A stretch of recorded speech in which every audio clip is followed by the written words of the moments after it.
CTBK gives executives and owners of mid-market businesses unparalleled confidence and clarity so you can focus on strategic objectives and organizational success. Their multidisciplinary advisors, accountants, and team members have a wealth of experience and are all available and responsive to each client to ensure the most effective advice, actions, and outcomes no matter the situation or complexity level.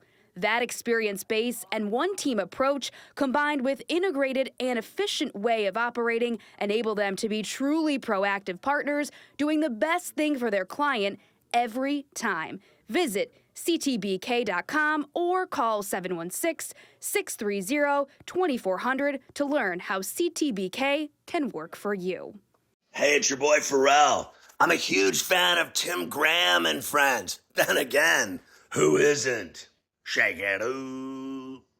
Welcome to Tim Graham and Friends, brought to you by CTBK CPAs and Business Consultants. Tim Graham of The Athletic here with Jeff Glor of the... What is Jeff Glor of? I thought I was the new co-host of the Tim Graham Show. No, Jonah's just covering UB women's basketball practice. He said that he had more important things to do than to chat with Jeff Glor. Yeah, well, he says that all the time. And when he said UB women's basketball, I thought, well, they're off to a great start. Yeah. Jeff, let's just start. What is next? In the sports world, in the world at large. For Jeff Glor, but let me ask this. Let me see if I can break news. Okay. It's been reported in the Buffalo News that you might be returning to Western New York, perhaps with Channel 4 or Channel 2, that there have been some sort of meetings or discussions. What do you have to say about that? I went to Buffalo for the game. Yeah, it was fun. Oh, you haven't are the reports incorrect, Jeff? No, they were correct. So you're coming back to Buffalo to work? No, I'm not. But it's not because I don't love you deeply, or because I don't love Buffalo deeply. I mean, I love Buffalo much more than you, obviously. But yeah, there'd be a problem. I'm working on the next. If this took even a more news-breaking-y turn. I do not have big news to break right now. So people have to be happy with your impressive sports knowledge and talk show capabilities. You're not suggesting that you're going to get into the sports side of things, are you? No. Oh, okay. No. It'll be news. It's a question of whether it's sort of, a more conventional thing or something a little less so. Will you stay in New York? What? Will you stay in New York City? Or in the New York City market? You're in Connecticut, right? We're in the process of deciding that. I don't know. You will be, Tim. This is a little too vague for my liking. You will be among the, I know, you're a reporter. You will be among the first to know. Okay. Well, you won't be among the first. You'll be second tier, at least. I should, yes. Maybe third. Your future employer will be among the first. I'm sure your wife and your son, Jack, future great sportscaster, Jack Glor. Yep. Tell us about Jack. Jack has been on the podcast. He has. And from, you told me off air, so I'll just let you go ahead and explain. What is Jack Glor up to? 15-year-old Jack Glor. Jack was calling a bunch of the high school football games here. They won the state championship, by the way, which is amazing. So a good run, a quality. Amazing. I mean, people were listening, I'm sure. Amazing. He's doing great. We're trying to teach him as he's watching games on TV. He is going to do, I think, some basketball games this year and then probably some baseball games too. So he's learning. He's doing good. I'm really proud of him. It's his first year of high school. So he was really nervous about high school, and I think he's doing great. So if anything, he puts too much pressure on himself, like Dad. But he's doing good. I think it's an exciting time. I mean, you're always going to need the announcers and I don't know, right? Pressure is healthy. And I mean, look, I mean, he's doing it. I mean, that's what you need the reps. And Yeah. is he looking at colleges already and is sportscasting his passion, or is this just a hobby? He's pretty passionate about Yeah. it. So are we Yeah. looking at colleges? He's talked about, he's talked about a bunch of different things. I mean, part of it might depend on where we are going to be Mhm. when all that happens. So I went to Syracuse and we were in Buffalo, and I kind of like being away from home, but not super far away. So, you know, depending on what coast we're on or in the middle of America, wherever, I mean, I don't know. It's going to depend to him, what he wants to do. Syracuse is that quintessential sportscasting school, though. His father is there. There is a maybe not yet, but someday in the future, a building that is Glor Hall, perhaps. Uh, so They I mean, they also have a great sports management school now. oh Uh, right, analytics. They have an yep, analytics department even. yep. So we'll see. He can do whatever he wants, and I told him this. That's a pretty badass combo that you could have, right? I mean, I'm not trying to steer. I'm just saying in general that Syracuse could offer that to any student. Sportscasting, and I have a minor or I have with a Yeah, concentration in sports analytics. I mean, where yep. else are you going to get that? I I know. My sports management degree at Baldwin Wallace was from the School of Phys Ed, Art, and Dance. And it was training you to do things like to run a gym or a dance studio. I mean, it wasn't super specialized. Like there were only two sports management schools in the entire state of Ohio, Baldwin Wallace. Oh, there were three: Baldwin Wallace, Bowling Green, and Ohio University. And now it seems like every school not only even has that as a major, but also as a Yeah. master's degree. And then you can pick exactly what you want to do, what sport or what realm you want to be in, PR or community relations, or anyways. It is amazing how specialized you can get. Why don't I have a TGAF mug? I'm looking at that right now. This is a one off. This is a one of a Have kind. I asked you about those before? You have not. Man, I it was made by a listener, Jackie oh, Jones, whose son, really? you may know the son. He was the flamethrower. If you may recall years ago, the flamethrower was kicked off of John Murphy's One Bills Live show. I don't remember that He now. was 10, I think, at the time. He came in talking about how he was a kid. You could tell he was a kid when he called into the show, and he wanted Doug Whaley fired. Oh gosh. And John Murphy had had about enough already. Probably, I don't know. There probably is a series of 7 or 8 callers before. And now here's Okay. this kid calling in, and John snapped a little and ran him off and called him and said, "We're not taking a. What do you want to do? Just come in here and take a flamethrower to everything?" And I think they maybe even went to commercial. John was so worked up. That's And funny. so I had on my terrestrial radio show, the next episode, we had the flamethrower in studio, Cameron Oh, Jones, who I believe he might be graduated by now from college, that is. wow. So his mom made that mug for I the like podcast. it. I I like can it. see if she's got the design and have her send you one. I would love it. Or you could also I have an extra one of these. Now this is vintage. What is this? The Bucky and Sully Nice. show Nice. from, yes. Now Wow. I do have an extra one of these. I'd be happy to send it to you if you'd like it. No, it's all right. I hope Nice. neither Bucky nor Sully are watching right now to be They might be. next to my Warren Spahn baseball. Nice. Probably I don't know. Well, that's a discussion. Are you going to Maybe say Warren Spahn is the pitcher? greatest Western New York sports legend might be Oh, Warren Spahn. I saw a ranking on Instagram or somewhere of the top 10 Bills players of all time. Mm-hmm. And I think it was Bruce, it was Smith, Kelly, Thomas, Allen. Where was OJ? I think OJ was like 5 or 6. I might be wrong. Wow. I mean, Maybe he was higher. OJ gets dinged a little uh, The for Lamalore was in for what there. happened later on. Um, uh, anyway, I'm sure somebody could find it if they look it up. But Probably Billy Shaw. Shaw was like number 6 or 7. Andre Reed's got to be in there somewhere. Reed, I believe Reed was 6. Um, yeah.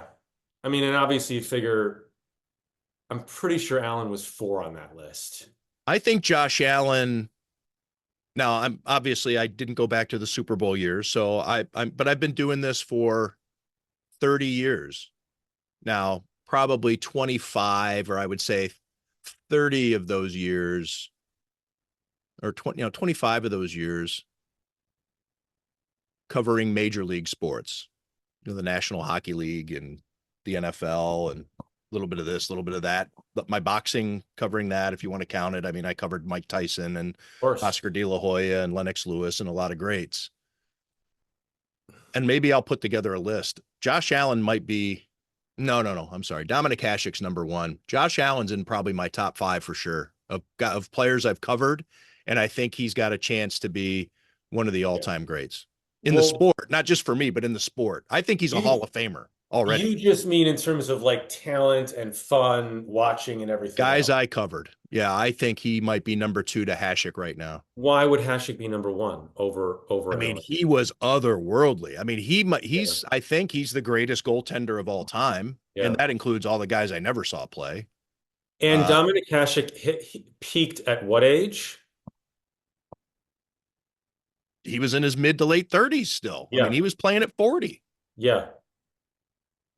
Yeah. He was just, the guy was in a MasterCard commercial. He was I know. Which is, Like that doesn't seem like people listening to this, if you're of a younger generation, might say, well, what's the big deal of that? Like being on the cover of Sports Illustrated. People don't know what that means, but to be in a mainstream commercial about consumerism, it wasn't even a sports commercial. Yeah. It was about just like, how amazing is this guy, and coming out of the Olympics in '98. And he was transcendent.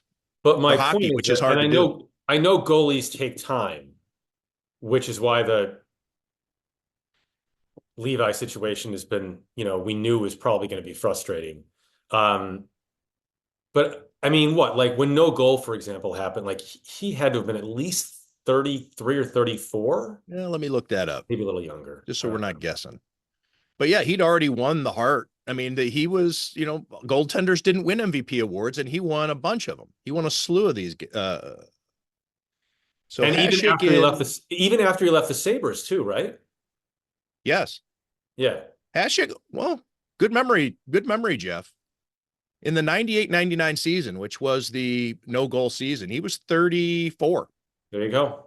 He was 34. He won 6 Vezinas as the best goaltender. He won 2 Harts. He's the only goaltender to have won the MVP twice. Is he really? Yeah.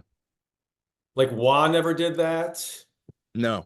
I'm trying to think who else would have potentially. I guess you go back to Terry Sawchuk and people like that.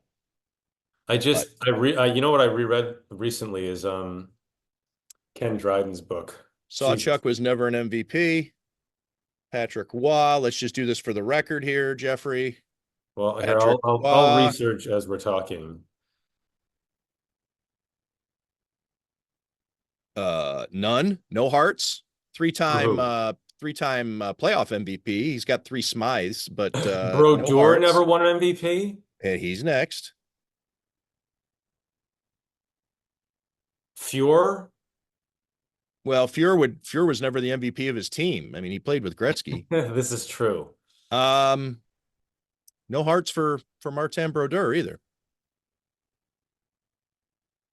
I'm starting, it is amazing to think. I mean, is this considered the most important position perhaps in any sport? Or maybe quarterback, right? I mean, quarterback and hockey goaltender are the 2 probably most important positions in sports. And so few of them have won the MVP. I'm talking about goaltenders. Of course, quarterbacks are across the board. You know who comes up when I Google best goaltenders of all time on the list? I mean, he's down like a little bit, but still comes up. Tom Marc-Andre Barrasso. Fleury. Tom Barrasso. Oh, well, he is in the Hall of Fame, Yeah. but I mean, he played on those great Penguins teams. And there's Ryan Let's Miller. You eventually get to Ryan Miller. all right, we're going to talk about Josh Allen not being all pro here in a second. Roy Waters, Chuck Rayner, Al Rollins. These are goaltenders who've won the Hart. Jacques Plante. Okay. Ashik wins his first in nine, and that I'm going in chronological order from the 20s until now. So Jacques Plante, and then nobody wins one until Ashik wins back to back in 97 and 98. Wow. Jose Teodor won it. Oh, Carey Price won it, and that is it. Carey Price. And That's that is it. Yes. He was good. It's amazing though, right? I mean, once you start looking, I was like, all right, let me just double check that Wah, what the number is for Wah, and it 0. Brodeur, 0. Terry Amazing. Sawchuk, 0. Josh Allen, 0 all pros. Now, Lamar Jackson gets it. I don't think that's a crime. Of course, I think it's well deserved. Yeah. Lamar Jackson has done historic things this season, and his stats are better than Josh Allen's. Then again, Josh Allen's were better than Lamar Jackson last year. I will say, and this is my caveat that I have to add when we talk about the MVP, Lamar Jackson, I don't have a vote for the AP version of the award, but I do have a vote in the Pro Football Writers Association version of it. And Lamar Jackson got my vote last year. The reason being is, yes, Josh Allen at the end of the year, if you were to take a side-by-side look at statistics, had a more impressive season minus the turnovers. But MVPs don't get their offensive coordinator fired in October. And for the first 2 months of last season, Bills fans, even the most faithful Josh Allen fans, were wondering, WTF is wrong with this guy? Yeah. And the offense. I mean, he's playing like he does. He's, the low positive energy or whatever he's talking about. And, he's obviously in his head about whether he's allowed to run or not allowed to run. And he just, the reins were on him for 2 months. You can't win the MVP that way. MVPs are supposed to get their offensive coordinators head coaching interviews, not fired. And so, again, much like college sports rankings, your MVP kind of is the guy who's held it down at least, or been considered in the conversation for the entire season, as opposed to, all right, at the end, let's take a look at the stats. But Josh didn't say low positive, or Dorsey didn't say low positive. That was Josh. No, that was Josh. Right. Yeah, Josh was a zombie for a good chunk of last year. I even said it in a news conference. It was towards the end of Dorsey's, obviously things changed with Joe Brady. And I don't think it wasn't just Joe Brady. It was that the Bills decided we can't keep winning with our quarterback playing like this. They were trying to shoehorn him they were trying to turn him into an executive back there. I'm not saying they're trying to turn him into a Tom Brady pocket passer, but they wanted him to take fewer hits. They wanted him to run less, all those types of things. And you could almost in real time see Josh Allen thinking about whether he's supposed to run on this play or not, even though he has 15 yards of green in front of him. But not this year. No, they just totally let it, like, look, if we're going to win, we got to let this guy be who he is. Yeah. I mean, I feel like we've talked about that in previous years and said that was always the way. Yeah. Oh, I just wanted to put, so in a news conference last year, towards the end of, this malaise that they were playing in, I even said, I mean, it was a story I was right. I asked him at a news conference, I wasn't trying to get a rise out of him, but I anticipated that my pointed question would get him to open up a little bit or give a response. And I said, I apologized to the cameras in the back. And I said, what happened to the guy who used to love to shove it up everybody's ass? And he looked at me and I thought, I was kind of prepared for, is he going to say something back? And he looked at me with dead eyes, a dole's eyes. Yeah. And he just looked at me and just said, like, well, you change, you evolve, you got to pick your spots. It was like, and I was like, what? Like what happened to Josh Allen? And then Yeah, 2 weeks later, he was back to being Josh Allen again. nice. Anyway, not that it was just the guy So who's no being All Pro. asked I those mean, types of no. Am, questions. am I surprised to see who was first team All Pro last year? Was it Lamar as Lamar well? Jackson also. Okay. I Well, here's mean, the thing though, Jeff. We're all pro is all pro. yeah, The but MVP discussion, and it's the beauty and the curse of the MVP discussion, is it's open for interpretation. I think there's a chance that Josh Allen is not all pro quarterback and is the MVP because a voter can look at it and say, all right, yeah, Lamar Jackson is the better quarterback this year in that position, plug and play or whatever. But Josh Allen doesn't have Derrick Henry. And he true. doesn't have Zay Flowers. Now, eventually they trade for Amari Cooper, but heading into the season, the Bills had taken pieces away from Josh Allen, Right. whereas the Ravens made a concerted effort to add things to get Lamar Jackson over the hump. Yep. Um, Listen, like this debate has been, it's fine. It's been, you've written about it. You know, it becomes so politicized, and I'm like, I don't care, and I don't think Josh cares either. No, I don't You care want, I either, mean, other like than, all pro. well, here we are talking about it. It's true, but like all pro MVP, win a championship. That's all he wants to do. That's all Right. the Bills want to do. That's all I want. Right. Um, so it's like I I never remember MVP discussions being this intense 10, 20 years ago. Um, and it's funny, we went back and looked at I was watching the game with some folks last weekend and we were looking at like the last 20 or 25 MVP winners. I think Hayden has the most. He has five. I believe that's the case. Okay. That sounds right. And Brady has three or four. What, Rodgers has three, I think. Favre probably has Mm-hmm. three. Um, anyway. Now you're going to make me look that up. Um, but yeah, it has changed over the years. I mean, going back to when I got into sports writing in the early 90s, it was about the games almost exclusively. Yeah. And now, because of, uh, of course, you also had only 3 network channels and maybe an independent on your dial and not, Yep. and a PBS. Don't forget PBS. So you'd have 5 or 7 stations. Now you have hundreds of them and an NFL network, even though it is receding in terms of its coverage more than growing. But all these networks that need to fill the airtime, and we've gotten into the debate culture because I think it's the cheapest form of content. I mean, you only have to pay some people to sit around a table and you flip a switch on it's electricity and contracts as opposed to paying for rights and having a production crew going out and doing interviews ahead of time and all the things that you need to do for games or whatever. It's just that it's inexpensive and people seem to respond to it. So yeah, I think that's really so you start talking about MVP in October. Hell, I'm guilty. I was writing about Josh Allen with MVP caliber Yeah. Yeah. performances Yeah. against the Jacksonville Jaguars. I mean, the Yeah. friggin' Jaguars. I mean, it's not like it was against the Ravens or the Chiefs. I was writing about Josh Allen looked like an MVP candidate against Doug Peterson's team. He's gone. Sure is. Game last night was awesome.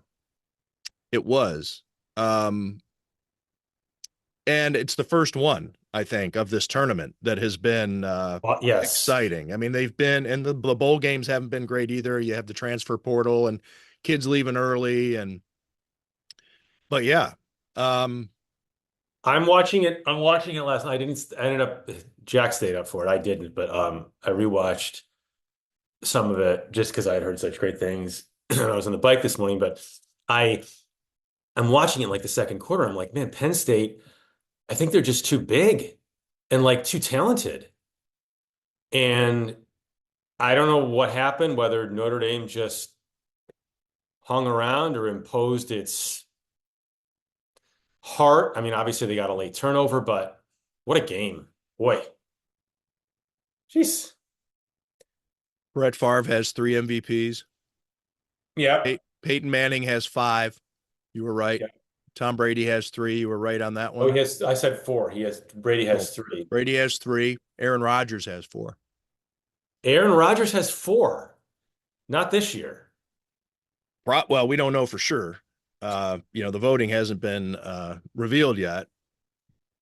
What was it like in New York this year, No offense. Jeff? I Sorry. mean, the Jets and the Giants both. And there's a lot of interest here in Western New York in both teams. Brian Dable and Joe Shane, former Bills lieutenants, get their big break. And Brian Dable is coach of the year in his first season with the Giants. And now everybody wants him and Shane run out of there. And the Jets are a mess. I wrote about it earlier this week. I think that the government should actually propose that the AFC be changed to the Gulf of Buffalo. What do you think? I still listen to a lot of AM radio, and it is, I'm sorry. I mean, yeah, you have to fill it's I'm kidding. I'm mostly not saying that giant. about sports radio. I'm talking about AM. I don't It mean sports radio. I'm listening to sports radio. No, it's mostly Giants, more Giants than it is Jets, but it's a lot, and man. And then after they lost the number 1 pick, um, and then the Patriots lost the number 1 pick. Good Lord. The AFC East is a mess. The most stable organization is the Miami Dolphins, and they're arguably their best player. I mean, he's the guy who got MVP votes recently. And he's not the quarterback, but Tyreek Hill. Yeah, he's gone or will be gone. Yeah, I mean, he wants out. And the owner had to put out a statement saying that we're keeping our coach and our GM, which is never a good sign to begin with when you have to do that. Should be understood. But yeah, the Bills look like people were talking about the window closing a couple of years ago. The window has never been more open because of what else is good. Not only are the Bills still good, but great. The Bills are great. Not only that, but everybody is still falling apart, eroding. They're still rebuilding. I mean, I'd like to see what obviously is going to happen with the coaching and GM moves with New England and with the Jets, but I don't know. It's still, as long as you have Josh Allen, I think your window, he is the window. How about that? Yep, that's right. Do you think any part of Bean or anybody else would have done something as good as this year was, and as good as we hope the playoffs will be, if they had to go back and do something crazy on draft day? Now, you'd be giving away a ton in the future and move up. Well, it wouldn't have been as high a move to get Brian Thomas. This is throwing no shade on Keon Coleman at all. But where was Neighbors taken at 6? Why do you ask me these questions? I'm just asking because I'm asking if they had to do it all over again, would that have been, I don't know. They had such a late first round pick though, Jeff. They would have had to given up a lot of draft capital, and Brandon Beane is always loath to do that. And especially when you have a quarterback who's on this big contract, you need your draft picks and you need to hit on these young guys that you can cycle through on the cheap. So that way you can come up with have a chance to get as many different quality players, contributors as you can get, so that to help kind of subsidize your quarterback's big contract. But let's see the receivers. Harrison went at 4. Neighbors went at 6, I think. That's right. Then Odunze went at 8 or 9. And then Brian Thomas, 23. Yep. And Xavier Worthy to 28, that had Bills fans all worked up because if Kansas City wants him, then we should want him too. And they're going to embarrass us with Xavier Worthy. Remains to be seen. Keon Coleman's turned out to be pretty good. Mm-hmm. The injury situation, I think his numbers would be way better if he wasn't off the field for a handful of games. I meant to ask you this question. We were talking about MVP or the All-Pro discussion. because I think it illustrates how spread out the Bills are, and that they are a sum of their parts, a greater than their parts. Who is third on the team in yards from scrimmage this year? Okay. So you're Josh is are we counting Josh first? No, we're not counting passing yards. This is You're just not counting rushing passing or yards. receiving yards. Rushing and receiving. So Cook is first. That's right. And second is rushing and receiving. Why am I? Is Kincaid second? No, No.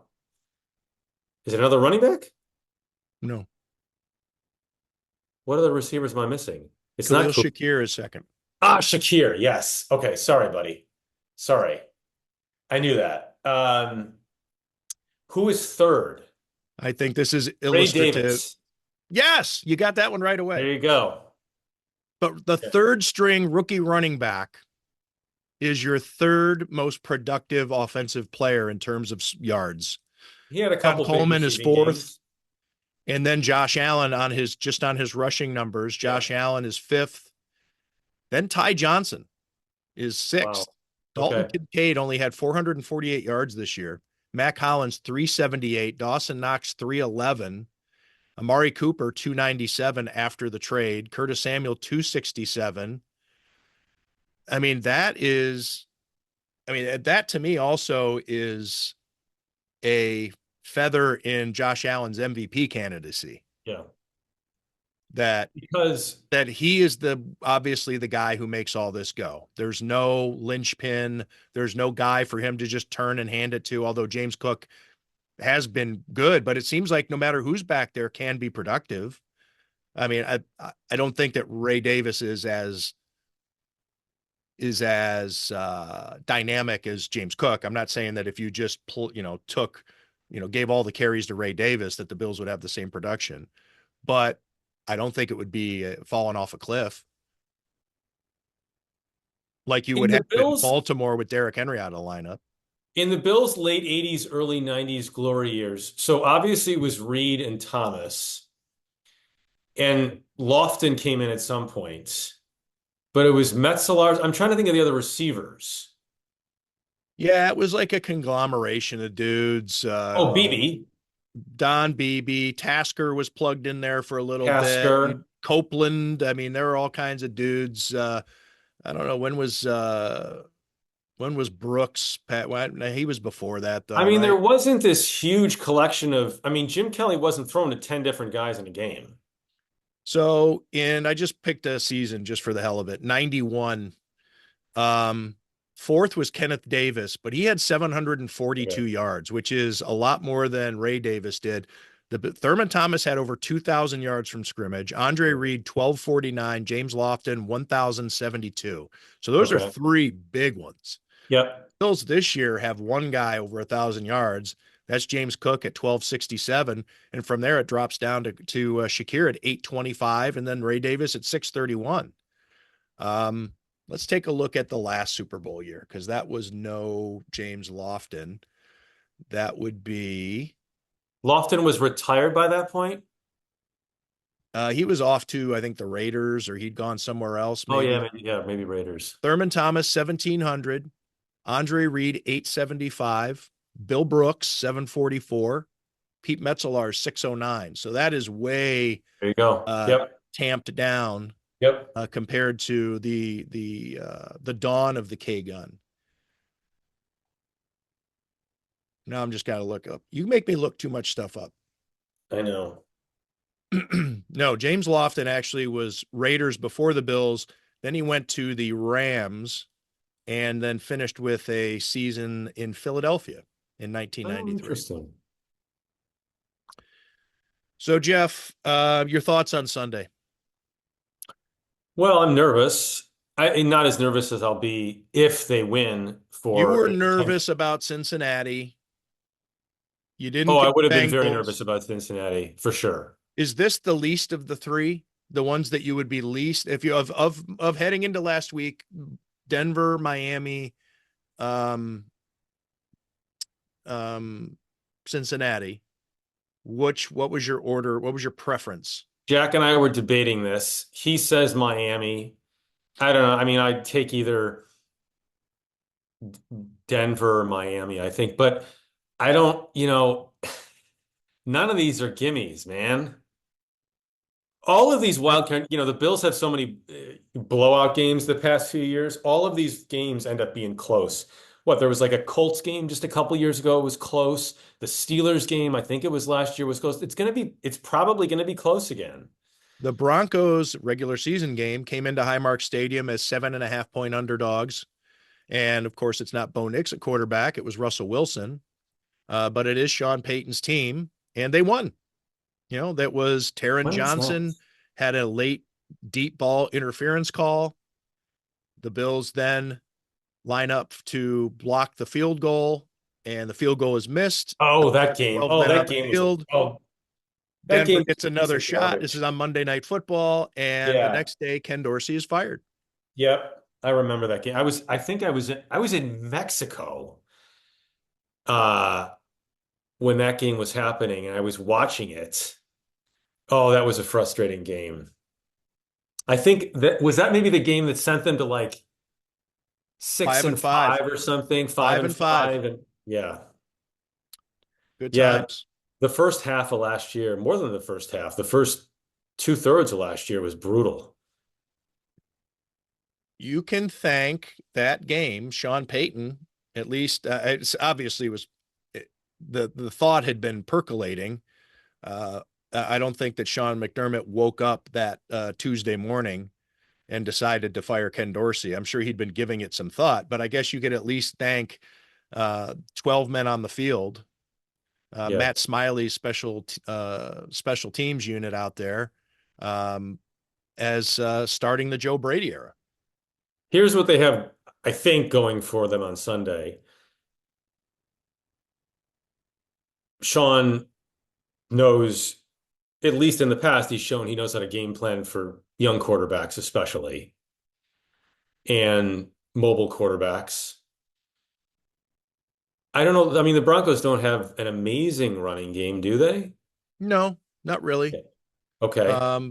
You also have, and I don't think it's not nothing, is Sean McDermott has a pretty good history going up against Sean Payton. He was the defensive coordinator of the Carolina Panthers from 2011 to 2016.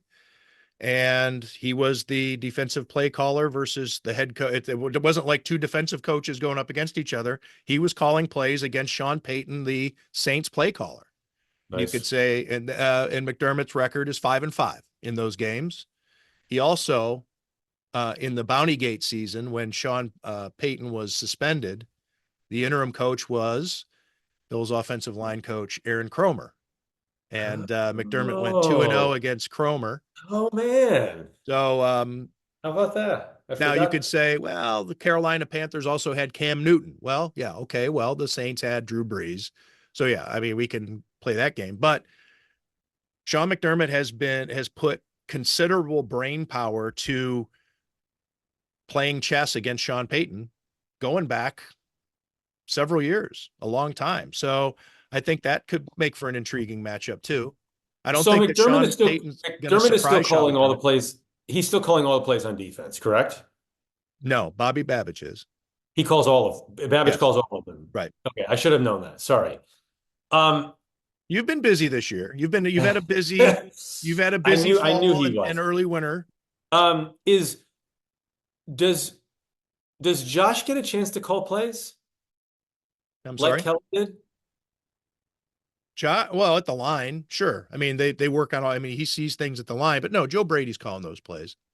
I'm just curious because in K Gun glory days, I mean Kelly was calling all of it, wasn't he? Yeah, a heavy portion of it. Yeah, I'm just curious. Ted Marchibroda was the offensive coordinator, and there wasn't enough time to put plays in. So They Ed had their Martin. concepts that they wanted to do. Yeah. And Marchabroda would say, this is what we want to do. But in the end, it was Kelly making the call. Yep.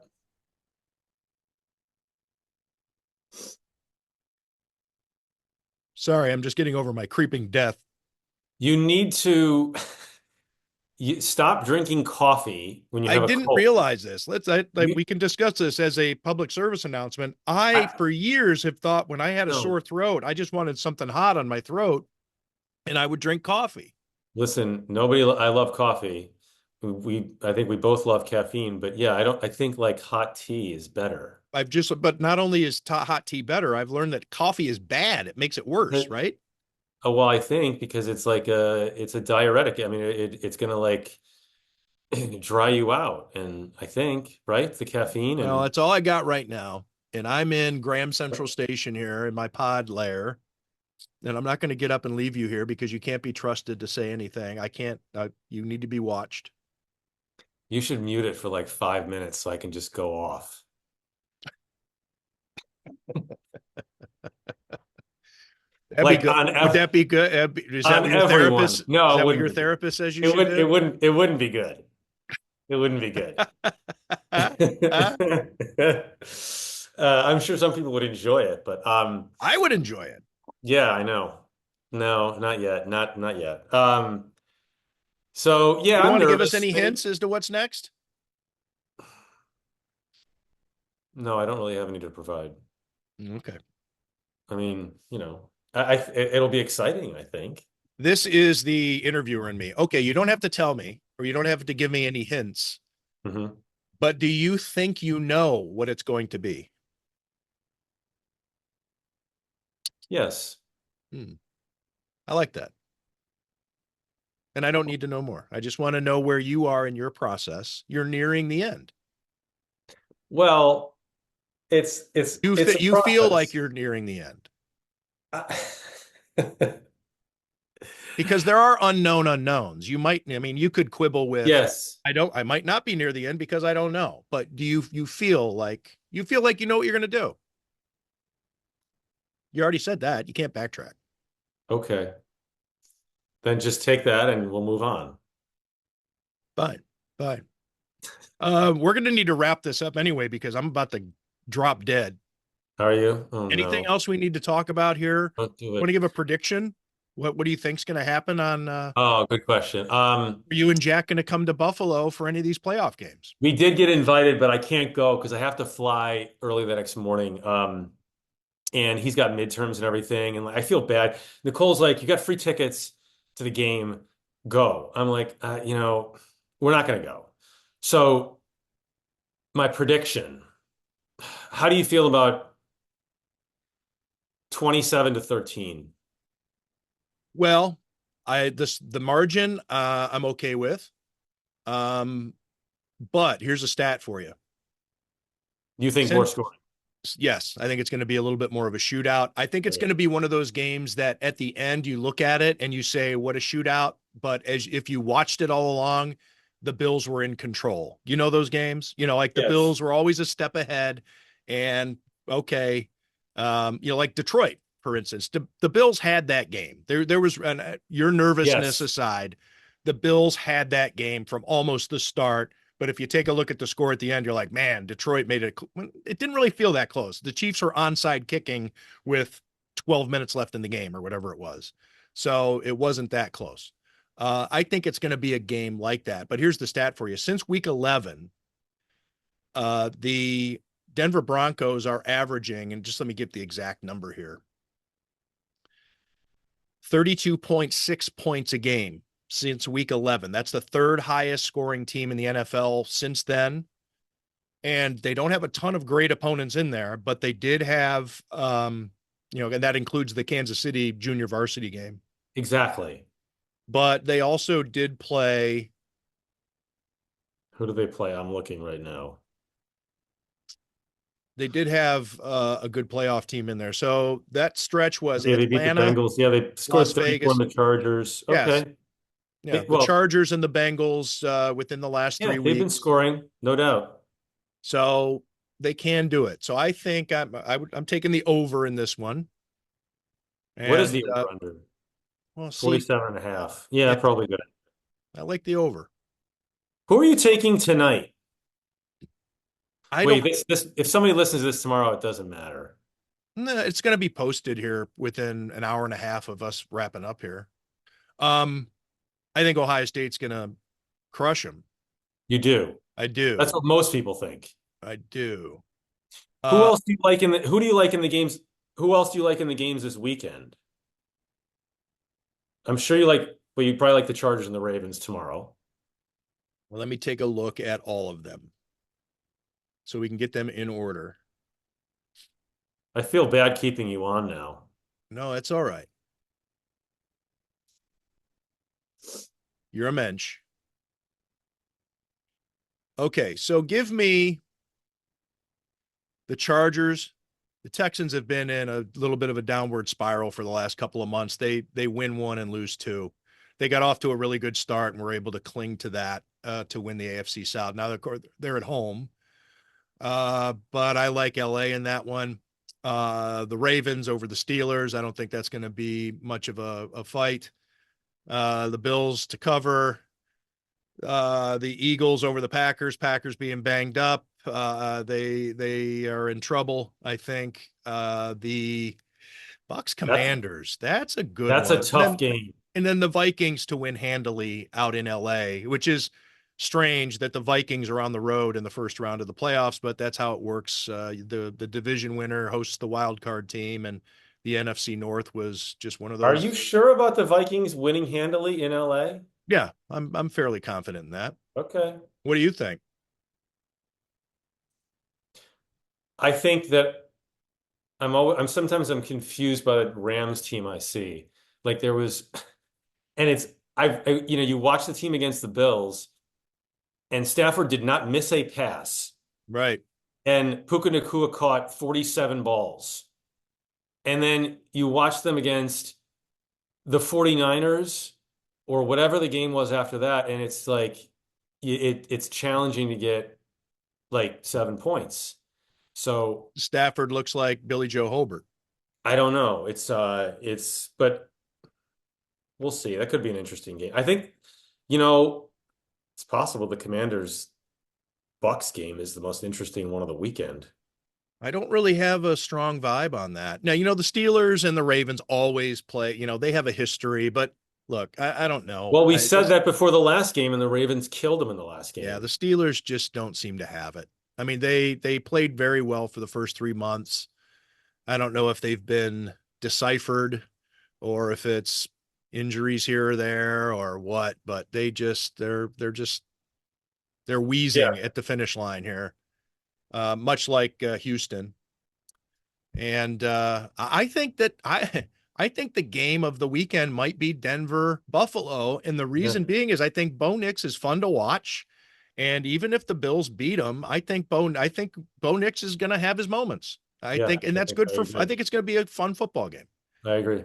And unless you're a Bills fan and there's things that worry you or a Bronco, I think that if you're watching the game from Iowa and you have no rooting interest, you're going to be entertained. All right, so I'm adjust 38-28. Okay. I'll allow it. Thank you. Jeff Glor, thanks for this. You're welcome. And best of luck with whatever happens next. I know that you will break that news on Tim Graham and Friends, brought to you by CTBK, CPAs and Business Consultants. Or at least maybe text Jonah. We'll find out. Jonah was supposed to drop in at some point here, and no dice. Jonah just lost his his Glor update privileges. He's not. What RSS feed, is that what those things were called? Or you get like those push notifications, Yes. alerts? You should do those. You think I should? Yeah, why not? What do I have to break off of Tim Graham and Friends? But you don't tweet during the games, right? I try not to because I don't.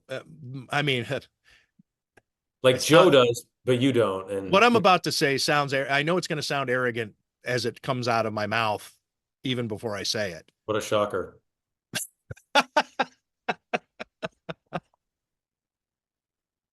Shocker that I actually have some self-awareness, at least in this instance,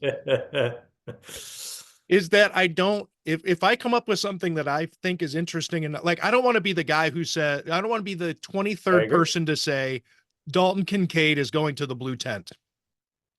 So when I do tweet or feel like I want it to be something that you want to follow my feed for, Of course. but those are also the things that I put in my column. So I don't want to, I want to, if I come up with a stat during the game that I think is particularly good or that nobody else has, I don't want to share it. You can read about it in my story. Yeah. So that's my thinking on that. But it's storytelling, Tim. Yeah, I don't want it. Yeah, I want you to be able to, I don't want it to be spoiled. If you follow me on Twitter and then read my work, you'll be like, I saw this already. I saw it on Twitter. So yeah, I don't want to be my own spoiler. I'll give you Jack's analysis of the podcast later on. Please, will he watch his dad? Will he critique his father? He'll watch when the push notification arrives on his phone this evening. Okay. Yeah, he'll watch. Well, as soon as you tell him that he is spoken about on this podcast, he's going to and he's 15. He's got to find out what his dad said. Right. And I'll see about getting you a TGAF mug. Please do. Jeff Glor. It's a great Jeff Glor. Thanks for making time for me. Thanks, buddy.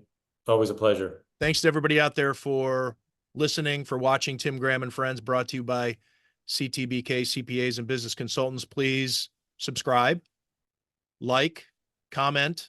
Got a lot of comments off the last podcast, Jeff. It's almost like being on Twitter in the comment section on the YouTube channel. It's turning into a little gathering place for TGAF. I like that. It's building momentum. It's building. Please comment, and we can comment on the comments later. Would you be opposed to maybe dropping in on the comments? No, I mean, there's only maybe 10 or 12 after each episode. But do I look? We're trying to grow.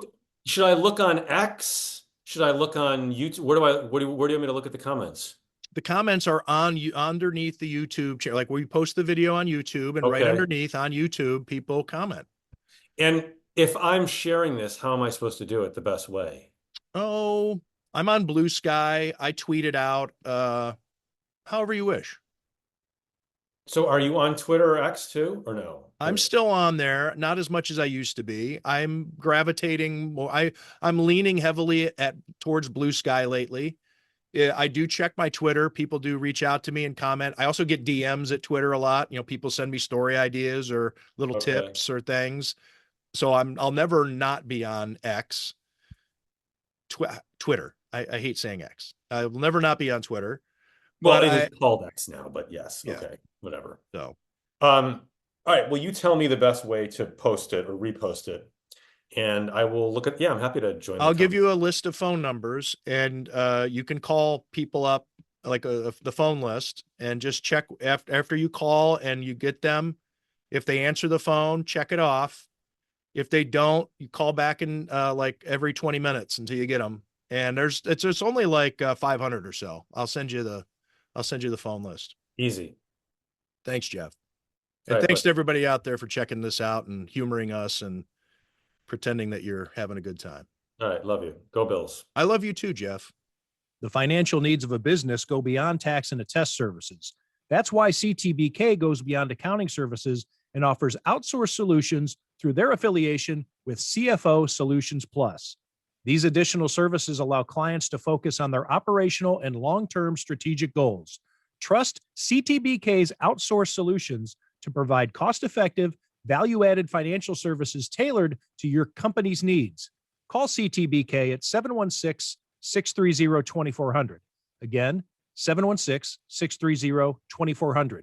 Or go to ctbk.com to learn more about CTBK's outsourced solutions.